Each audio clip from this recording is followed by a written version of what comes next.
इस वीडियो में हम आपको बताएंगे कि कैसे समीकरण को हल किया जाता है और समीकरण को हल करते समय हमें किस बात का ध्यान रखना होता है ताकि हमारा समीकरण गलत न हो। देखिए, समीकरण को हल करते समय हमें सर्वप्रथम क्या करना पड़ता है, समीकरण के इधर भी जो है अंक और अक्षर होता है, समीकरण के बराबर के इस तरफ भी जो है अंक और अक्षर होता है। समीकरण को हल करते समय अंक को अंक की तरफ लाते हैं, अक्षर को अक्षर की तरफ ले जाते हैं। ऐसे तो यहाँ पर है जो है x बराबर, ऐसे हम लिख लेंगे। उसके बाद यहाँ क्या है 12 है और यहाँ भी बराबर की इस तरफ भी क्या है +7 हमारा अंक है। तो हम क्या करेंगे, अंक को अंक की तरफ लाएंगे, फिर +7 है इधर आएगा -7 में वह बदल जाए। कोई भी संख्या अगर बराबर के इस तरफ प्लस के रूप में है तो वह इधर आएगा माइनस में बदल जाएगा। जैसे हमने यहाँ +7 था, इस तरफ आया -7 में बदल गया, उसका चिन्ह बदल जाता है। अगर प्लस में है तो माइनस में बदल जाएगा, अगर माइनस में है तो प्लस में बदल जाएगा, इस तरह। अब x ऐसे लिख लेंगे, बराबर का साइन हम लगाएंगे। 12 और 7 के बीच में किसका साइन है, माइनस का, इसलिए हम 12 में से 7 को घटा देंगे। कितना आएगा, 5 आ जाएगा। यही हमारा आंसर है। अब इसी तरह हम जो इस सवाल को करेंगे, कैसे, देखिए x को तो हम पहले ऐसे लिख लेंगे, बराबर साइन लगाएंगे। बराबर के बाद 13 है, 13 को भी हम ऐसे लिख लेंगे। यहाँ पर -5 है, तो हमने इस सवाल में बताया था अगर कोई संख्या माइनस रूप में है, बराबर की इस तरफ आएगा तो वह प्लस में बदल जाएगा। -5 है, इस तरफ आएगा तो +5 हो जाएगा। जैसे यहाँ +7 था, इस तरफ आया -7 में बदल गया, वैसे ही यहाँ पर -5 है, इधर आएगा तब +5 में बदल जाएगा। फिर x बराबर, अब दोनों के बीच में प्लस चिन्ह है इसलिए हम इन दोनों को आपस में जोड़ देंगे। 8 और 5 को 13 और 5 को हम जोड़ देंगे, कितना आ जाएगा 18। इस तरह से सवाल को हम कर लिए। अब जो है हम 2 सवाल और लेंगे, फिर आपको बताएंगे।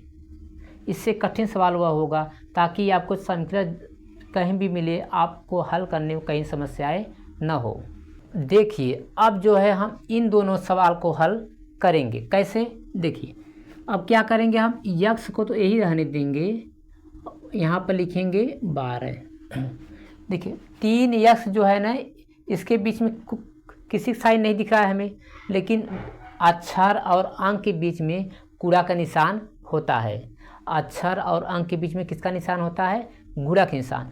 हम 3x को जो है 3 × x रूप में हम लिख सकते हैं। इसे हम इस रूप में लिख सकते हैं और इसे हम इस रूप में लिख सकते हैं। यह 3 × x रूप में है, 3 इधर गुणे के रूप में है, इधर आएगा तब भाग में वह बदल जाएगा, इसलिए यह गुणे के रूप में है, इधर आएगा तो वह भाग में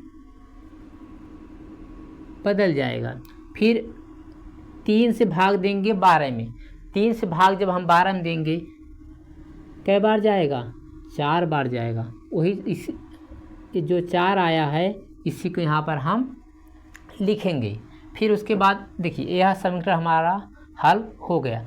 अब इससे थोड़ा हट के सवाल है, यह कैसे करेंगे, 3x को हम पहले उतार लेंगे ऐसे, फिर इसके बाद ये बराबर साइन है तो बराबर साइन ऐसे हम लगाएंगे। यहाँ 20 है तो 20 को हम लिखेंगे। फिर +5 है, जब +5 है इस तरफ आएगा तो -5 में बदल जाएगा।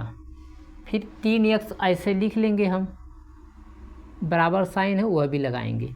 20 में से 5 को क्या करेंगे, हम घटा लेंगे। 20 में से अगर हम 5 को घटाएंगे तो कितना आएगा, 15 आ जाएगा। कितना आएगा, 15 आ जाएगा। फिर अब देखिए यह किसके रूप में है, गुणे के रूप में है। जब यह गुणे के रूप में है इधर आएगा तो वह भाग में बदल जाएगा। अगर यह गुणे के रूप में इधर आया भाग में बदल गया, फिर क्या करें, 3 से भाग देंगे 15 में। 3 से भाग देंगे जब 15 में तो कै बार जाएगा, 5 बार जाएगा। तो यहाँ क्या लिखेंगे, इस 5 को हम यहाँ पर लिख देंगे ऐसे। यहाँ पे 1 हम नहीं लिखेंगे। 3 से भाग दिए 15 में 5 बार गया, उसी 5 को यहाँ पर हम लिख दिए। देखिए इस तरफ से जो है हम समीकरण को हल करेंगे। फिर अब जो है हम 2 सवाल और लेके आपको बताएंगे। ये अब जो है हम इन 2 सवालों को हल करेंगे। कैसे, अगर कोई संख्या नीचे है इसका मतलब यह भाग के रूप में है। कोई संख्या जब नीचे रहता है वह भाग के रूप में रहता है, तो यह भाग के रूप में है, इधर आएगा तो वह किस में बदल जाएगा, गुणा में। तो हम यहाँ x लिखेंगे, बराबर का साइन 5 को ऐसे उतार लेंगे।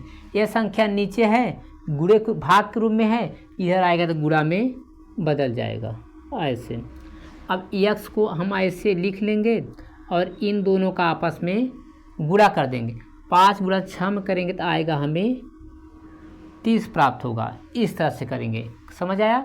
यह क्या था, 6 जो है भाग के रूप में था, इसलिए इधर आके वह गुणा में बदल गया। 5 गुणे 6 कर दिया, हमें 30 प्राप्त हो गया। फिर इस तरह अब इसे करेंगे। यहाँ पर ऊपर जो संख्या है उसे हम लिख लेंगे, 2x को हम लिख लेंगे। यहाँ 10 है, इसे भी हम लिख लेंगे। यह नीचे किस रूप में है, भाग के रूप में है, इस तरफ आएगा क्या, किस में बदल जाएगा, वह गुणा में बदल जाएगा।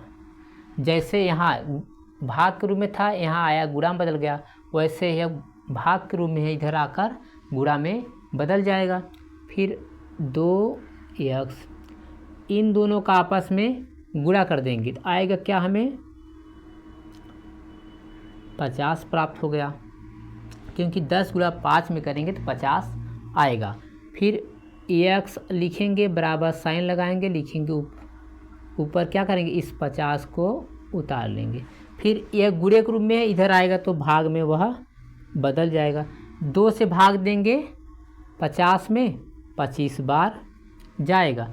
अब यहाँ x लिखेंगे, बराबर साइन लगाएंगे, इस 25 को यहाँ पर लिख दिए। इस तरह से समीकरण को हल किया जाता है।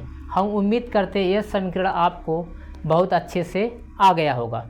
यह पार्ट 1 है। इसके बाद एक वीडियो और लाएंगे, इससे कठिन जो समीकरण है उसे भी हम बता देंगे, ताकि जो है समीकरण से संबंधित आपको समस्याएं कहीं भी न हो। यह पार्ट 1 है, इसके बाद पार्ट 2 आएगा। दोनों पार्ट आप देख लेंगे, उसके बाद समीकरण से संबंधित आपको समस्याएं नहीं होगा।